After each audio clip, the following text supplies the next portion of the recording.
प्यारे विद्यार्थी, जिसका इंतजार था 4 सालों से, वो सारे इंतजार अब खत्म हो गई। सेवेंथ फेज, आखिर सेवेंथ फेज आ ही गया। आखिर सेवेंथ फेज में क्या है? क्या बिहार सरकार हमारे विद्यार्थियों के लिए और शिक्षा के लिए कौन सी महत्वपूर्ण बातें इस कड़ी में कही गई है, सारी चीज मैं इस 11 पेज के पीडीएफ में मैं आपको एक करके मैं आज समझाऊंगा। इससे आसान और फास्ट आपको कोई नहीं समझाएगा, इसलिए प्यारे शांतिपूर्वक इसको समझने का प्रदान कीजिएगा और भगवान करे जो सेटिंग से सीटेट पास किए थे उनको सहने की क्षमता दे, ताकि वो बच्चे किसी तरीका से सदमा में ना जाएं। तो चलते हैं हम एक पॉइंट पे। आप सब जानते हैं ये पीडीएफ बिहार सरकार के शिक्षा विभाग का पीडीएफ है। ये 10/4/2023 को जारी किया गया है। हम सब जानते हैं कि अनुच्छेद 309 के अंतर्गत भारत के संविधान में राज्यपाल के अधीन किसी भी प्राथमिक, मध्य, उच्च प्राथमिक तथा अनेक विद्यालय में शिक्षकों की नियुक्ति, स्थानांतरण तथा इनसे संबंधित अनेक कार्य करने की बातें कही गई है। तो कहा क्या गया है, जो आप समझने का प्रयास कीजिएगा प्यारे।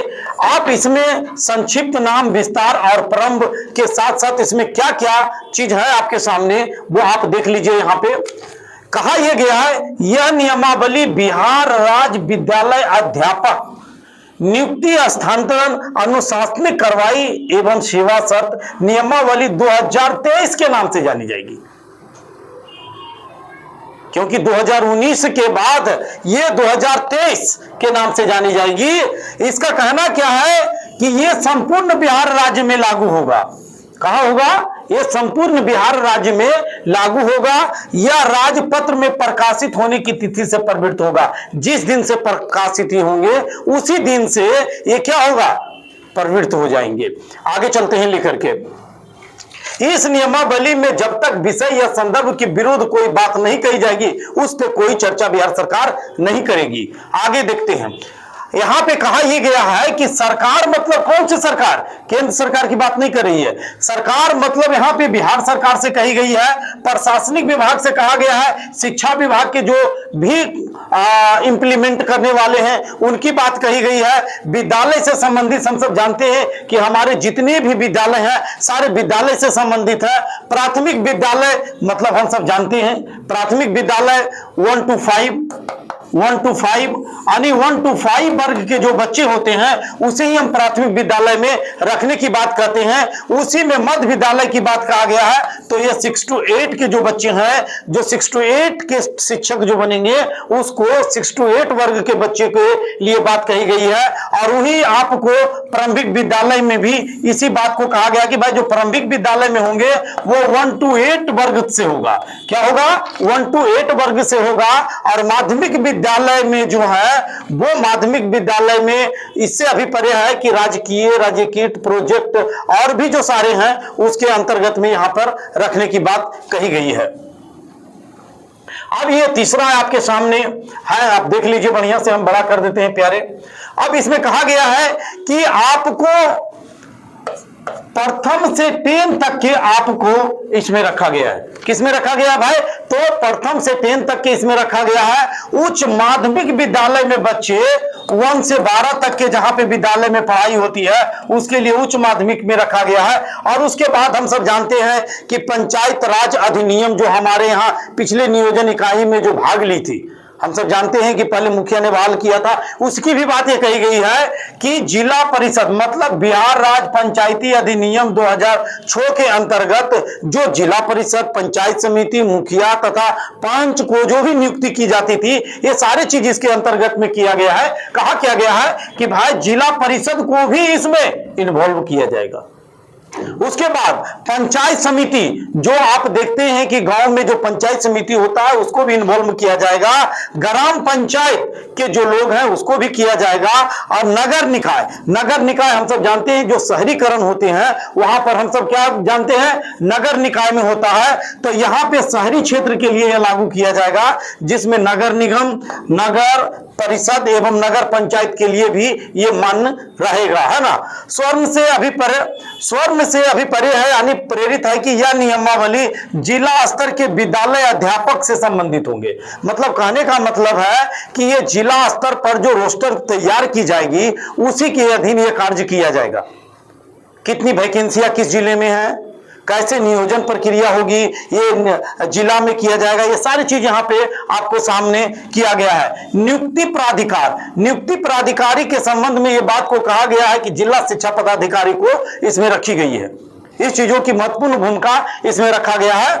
अनुशासनिक प्राधिकार, अनुशासनिक प्राधिकार से मतलब ये हो गया कि जो भी नियुक्ति प्रक्रिया में विध्वंस डालेंगे उस चीज को सक्षम बनाने के लिए हो सके तो यहाँ पे कार्य करने की आवश्यकता है प्रशासनिक चीजों से।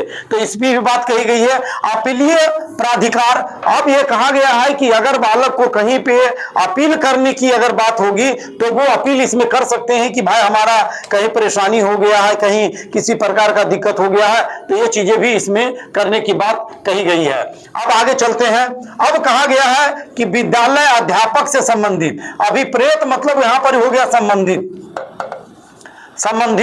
इस बातों को कहा गया है कि इस नियमावली के अधीन कक्षा 1 to 5 तक के अध्यापक हेतु नियुक्ति के मूल कोटि का विद्यालय अध्यापक होगा। अब मतलब कहने का मतलब यह हो गया कि हम सब जानते हैं एक फॉर्मेटिव होता है और एक सबमेटिव होता है। सबमेटिव होता है तो फॉर्मेटिव F1, F2 और F3 और F4 4 सेशन में होते हैं, और ये S1 और S2 होते हैं जो 30% मार्क्स इसमें होते हैं और 30% मार्क्स इसमें और 10% जो इसमें होता है, तो टोटल 40 इधर होंगे, 40 और 60 100। तो यही बोला जा रहा है कि इस नियमावली के अंतर्गत जो 1 to 5 तक के अध्यापक हेतु है नियुक्ति के मूल प्रमाण पत्र यहाँ पे मान्य होगा। उसके बाद इस नियमावली के अधीन 6 to 8 के भी बालक है तो उसे भी फॉर्मेटिव और सबमेटिव के अंतर्गत में जो आपको स्नातक के बच्चे पास करने के लिए हैं तो 6 to 8 के लिए भी आपको मान होगा। जैसे एकेडमिक होता है, टेट होता है, उसी प्रकार से ये मान्यता यहाँ पे दे दी गई है। उसके बाद कहा गया है कि 9 to 10th कहने का मतलब यहाँ पे हो गया जो बच्चे स्टेट पास है उसके लिए भी इस नियमावली में आपको संशोधन किया गया है। उसके बाद 11 to 12 की भी बात इसके अंतर्गत किया गया है। और विशेष विद्यालय अध्यापक, और अभी आप जानते हैं कि विशेष विद्यालय अध्यापक के अंतर्गत में आप देखे थे कि एक ऑफर लेटर दिया जा रहा था कि जो भी डीएलएड और बीएड नहीं किए हैं वो भी शिक्षक बन सकते हैं, जिसमें आपको विशेष करके जो बच्चे लोग इंजीनियरिंग किए हुए थे वो भी बच्चे, उसके बाद जो है क्या कहते हैं और भी जो कोर्स थे उसके अंतर्गत में इस चीज को रखा गया था। तो चलते हैं प्यारे आगे।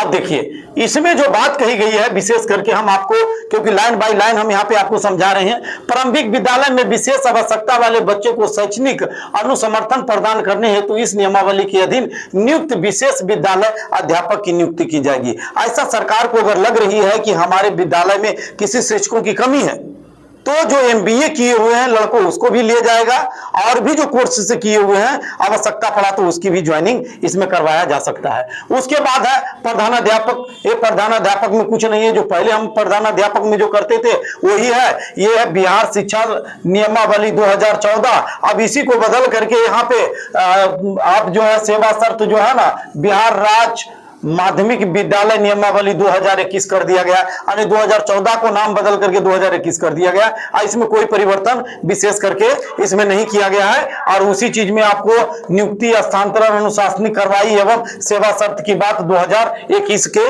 लिए कर दी है। और कहा गया कि जब जब समय पे जब भी होगा हम इसके अंतर्गत इसमें प्रावधान करेंगे, और विशेष इसमें कुछ कहा नहीं गया है। प्रधान शिक्षक वाले भी वही बात है कि प्रधान शिक्षक की जो भी नियुक्ति होगी वो भी वही है बिहार राज्यकृत प्राथमिक विद्यालय प्रधान शिक्षक नियुक्ति, हस्तांतरण, अनुशासनिक कार्रवाई एवं सेवा शर्त नियमावली 2021 के अंतर्गत नियुक्ति होने वाले प्रधान शिक्षक होंगे। तो ये चीजें भी यहां पर से करने की बात कही गई है। पूर्व से नियुक्त पंचायती संस्था एवं नगर निकाय संस्था के अंतर्गत नियुक्त शिक्षक, एक बहुत बड़ा अपडेट है, एक बहुत बड़ा अपडेट है जो शिक्षक बने हैं उसके लिए एक बहुत बड़ा अपडेट है। आप जान लीजिए इसमें यह कहा गया है क्या कि आप जा सकते देख लीजिए, कहा यह गया है कि बिहार जिला परिषद माध्यमिक एवं उच्च माध्यमिक शिक्षक नियोजन एवं सेवा शर्त नियमावली 2000 से समय समय पर अथा संशोधित बिहार जिला परिषद माध्यमिक एवं उच्च माध्यमिक विद्यालय सेवा नियुक्ति, प्रोन्नति, हस्तांतरण, अनुशासनिक कार्रवाई एवं सेवा शर्त नियमावली 2020 बिहार नगर निकाय माध्यमिक एवं उच्च माध्यमिक शिक्षक नियोजन एवं सेवा शर्त नियमावली 2006 समय समय पर अथा संशोधित बिहार नगर निकाय माध्यमिक एवं उच्च माध्यमिक विद्यालय सेवा नियुक्ति, प्रोन्नति, हस्तांतरण, अनुशासनिक कार्रवाई एवं सेवा शर्त नियमावली 2020 बिहार पंचायत प्रारंभिक शिक्षक नियोजन एवं सेवा शर्त नियमावली 2012 समय समय पर यथावत संशोधित किया गया।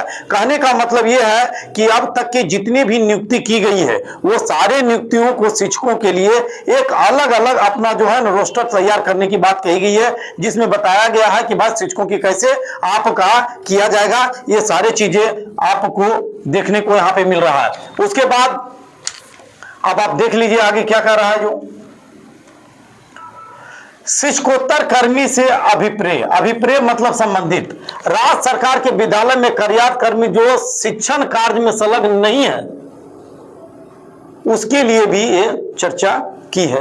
उसके बाद विश्वविद्यालय से संबंधित है, अधिनियम से गठित विश्वविद्यालय या विश्वविद्यालय अनुदान आयोग से मान्यता प्राप्त विश्वविद्यालय, ये जरूरी चीजें हैं। उसके बाद राष्ट्रीय अध्यापक शिक्षा परिषद, अब इसके अंतर्गत भी ये बात कहा गया कि अभिप्रेत है, ये सब आपको राष्ट्रीय स्तर पर विनिर्दिष्ट प्रशिक्षण संस्थान है, जो हम सब डीएलएड और बीएड जो करते हैं उसी से संबंधित किया गया है। उसके बाद एक बहुत बड़ी बात कही गई है पात्रता परीक्षा। यही पात्रता परीक्षा आपको टेट हो गया। टेट मतलब हो गया टीचर एबिलिटी टेस्ट, वही हो गया यहाँ पे पात्रता परीक्षा। तो पात्रता परीक्षा से संबंधित है बिहार सरकार एवं अथवा केंद्र सरकार के जो भी एजेंसियां आपको बीटेट या सीटेट पास हैं उसको इस नियमावली के अंतर्गत आच्छादित संदर्भ या संवर्गों हेतु आयोजित की जाने वाली पात्रता परीक्षा के लिए मान कर दिया गया है कि भाई वो रहेंगे, लेकिन उसके बाद हम क्या करेंगे, सुपर टेट का आयोजन करेंगे और जो सुपर टेट में पास करेंगे उसको डायरेक्ट हम ज्वाइनिंग देंगे, है ना। उसके बाद शिक्षक प्रशिक्षण। अब शिक्षक प्रशिक्षण मतलब यहां कहने का मतलब यह हो गया कि यहां पे हम सब देखते हैं कि डीएलएड होता है, डीएलएड होता है, उसके बाद बीएड होता है, उसके बाद और भी इसमें बीपीएड होता है, बीपीएड होता है। तो ये जो आपका 2 साल का, 3 साल का, 4 साल का जो भी कोर्स है, सारे कोर्स को एनसीटीई से क्या होना चाहिए, मान्यता प्राप्त होना चाहिए, मान्यता प्राप्त होना चाहिए, तभी उसको आपको क्या होगा, इसको मान होगा।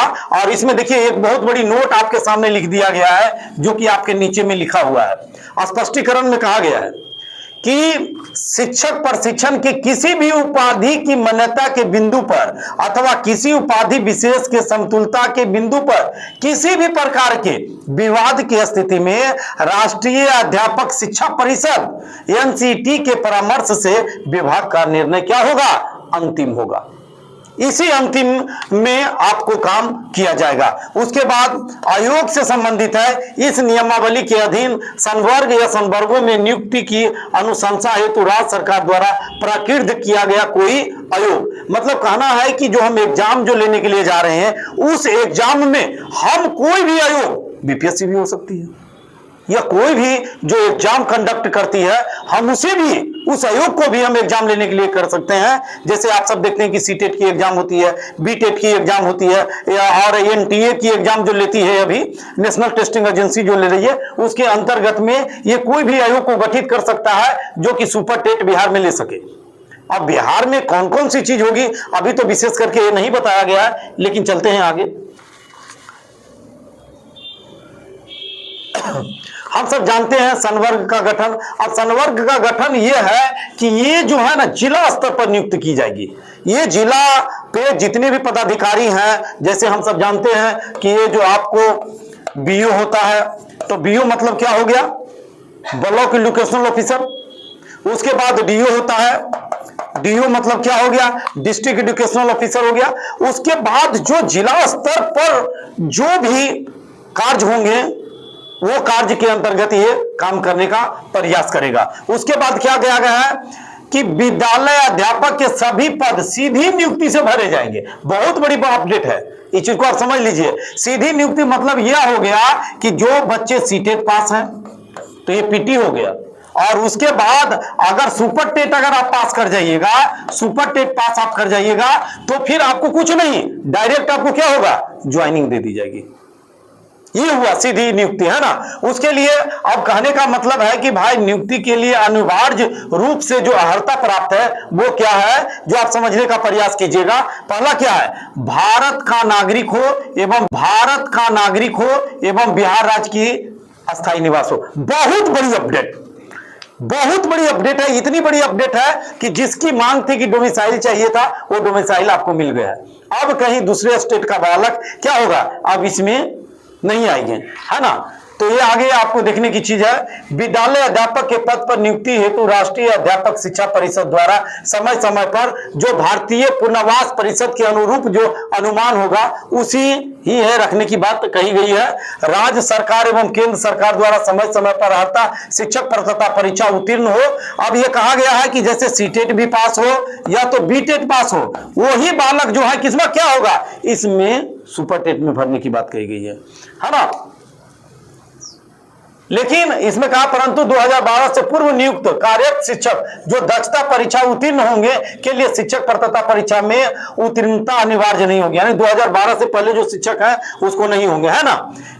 विषय विशेष के लिए अलग से विशेष अर्हता का निर्धारण विभाग द्वारा समय समय पर किया जाएगा। जैसे कहीं आप फिजिक्स का देखते हैं, कहीं केमिस्ट्री का देखते हैं, कहीं इंग्लिश का देते हैं, तो इसके लिए वो शिक्षक की मांग जो है ना अलग अलग से करने की बात कही गई है। आप जान रहे हैं आयु सीमा की बात कहा गया है, आयु सीमा की बात कहा गया है कि 1 to 8 के बालक को कितना मिनिमम 18 वर्ष चाहिए, और उसके बाद जो एस टेट के जो बालक हैं वो एस टेट के बालक मिनिमम 21 वर्ष हैं, और जो बालक प्रथम समय आधार में अधिकतम आयु हो उसे 10 वर्ष का क्या मिलेगा, छूट मिलेगा, है ना। तो चलते हैं अगले पेज पर। आरक्षण आप सब जानते हैं कि बिहार सरकार के नियमावली के अनुसार जो आरक्षण मिलते हैं वो आपको रोस्टर के अनुसार उसमें मिल जाएंगे, है ना। क्या कह रहा है जरा सब समझ लीजिए एक बार। राज्य सरकार के अधीन सीधी नियुक्ति में सम्मान प्रशासन विभाग के द्वारा लागू आरक्षण का प्रावधान प्रभावी होंगे, परंतु प्राथमिक एवं मध्य विद्यालय के मूल कोटि एवं स्नातक कोटि के विद्यालय अध्यापक के पद पर प्रत्येक में न्यूनतम 50% महिला अभ्यर्थी की नियुक्ति होगी। अब ये क्लियर कंसेप्ट हो गया कि जो बहाली हो गया उसमें 50% क्या होगा, महिला होंगे। उसके बाद क्या, जहां विषम संख्या हो जाएगी वहां विषम संख्या में महिला को चयन किया जाएगा। इसका मतलब स्पष्ट हो गया कि नीतीश मतलब महिला सशक्तिकरण। महिला सशक्तिकरण को यहां पे भी हावी किया गया था, लेकिन एक बात हम बोलेंगे, यही महिला सशक्तिकरण के कारण नालंदा में एक बहुत बड़ा घटना घटा जिसको दंगा का नाम किए थे।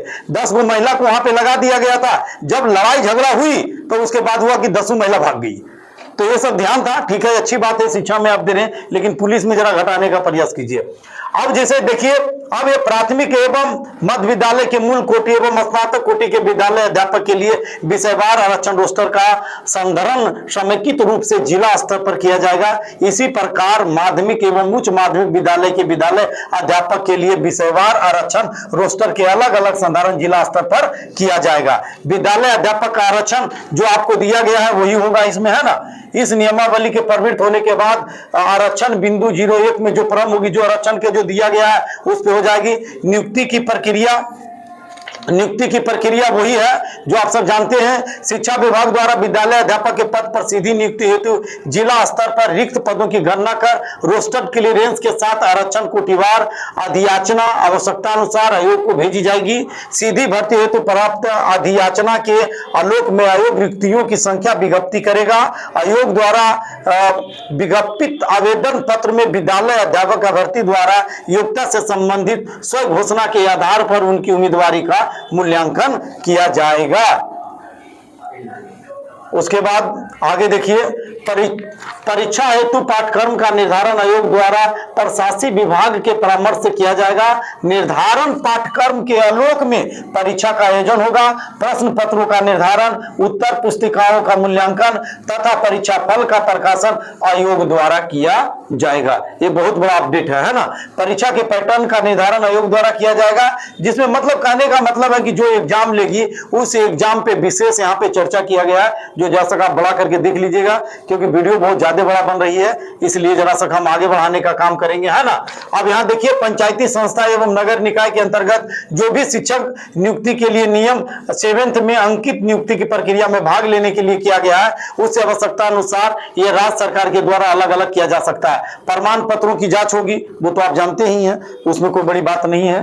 प्रमाण पत्र तो आपको जांच करेगा ही नहीं। परिवीक्षा अवधि आप सब जानते हैं कि सीधी भर्ती से नियुक्ति किए जाने वाले जितने भी 2 वर्ष के लिए जो आप योगदान की तिथि से हैं, अगर कहीं उसमें पाया गया तो 1 साल के लिए देंगे, अगर कहीं दिक्कत कर दिए तो ये आपको हटा दिया जाएगा, है ना। तो ये आप समझ गए। परिवीक्षा मतलब क्या समझ गए कि 2 साल का प्रमोशन पीरियड है, अगर उसमें अगर कहीं अच्छा योगदान नहीं रहा तो 1 साल और आपको देंगे, अगर उसमें भी अच्छा नहीं रहा तो आपको क्या करा जाएगा, सेवा मुक्त कर दिया जाएगा। इसी की बात इसमें कैलेंडर में किया गया है। संपुष्टि किया गया कि प्रमाण पत्र की जांच होगी। वरीयता सूची, वरीयता में जो क्या क्या है वो दिया गया है। स्थानांतरण तो आप जानिए रहे, हमसे बढ़िया जानते हैं, स्थानांतरण की व्यवस्था इसमें की गई है। अनुशासनिक कार्रवाई गलत पाने पे किया जाएगा। सेवा संबंधी शर्त इसमें दिया गया है कि बिहार विद्यालय अध्यापक के पद का वेतन निधि राज्य सरकार द्वारा निर्धारित किए जाएंगे।